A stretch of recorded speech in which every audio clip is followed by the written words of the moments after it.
Oh, hey everyone, Bob Santucci, Healdsburg How you doing today? This video is part of our educational series on country property, and it features Dr. Paul Anamosa, one of the premier soil scientists in California and recognized all over the world. He's a PhD, he's been doing this, he does over 1,000 soil tests per year, and I'm really proud to introduce you to Dr. Paul Anamosa, great guy. And if you're going to be developing vineyard property, or if you want to know the microbiological compounds of the soils in your property, please give us a call. It's one of the services we provide at Healdsburg Real Estate Services. Thanks a lot, and have a great real estate day. Enjoy the video.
Hi everyone, Bob Santucci from Healdsburg Real Estate on the Real Estate Channel. We're out in the field here in Windsor at 11940 Old Redwood Highway with Dr. Paul Anamosa.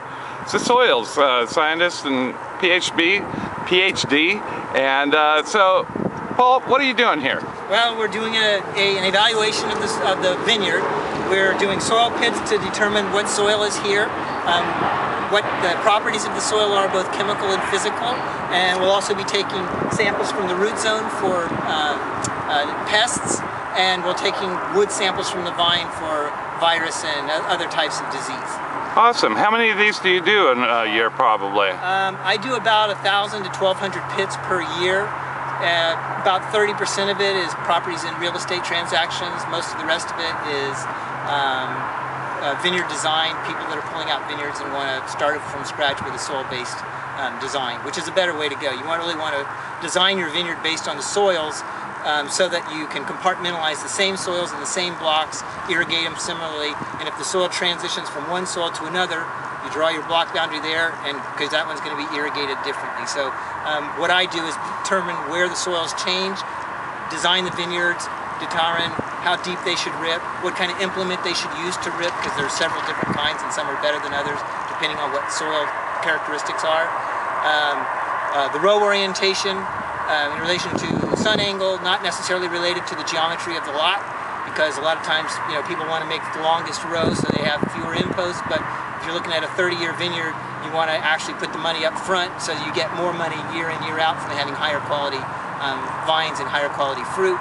So all those decisions all come into the design, which comes as a report with a map and all the blocks lined out, all the rootstocks, varieties, clones, like I said, ripping, depth, type, fertilizers, amendments, all that sort of thing. Wow, that's fantastic. So, science! Science and action. Thank you very much. Thanks for taking a minute to go ahead and work with us here. You're welcome. Sure appreciate your help. Thank you. Thank you. Well, so if you really want somebody that can give you good advice, you need to have this guy. You eat a couple of meals with him. Really? Yeah, he's got a very nice perspective on life.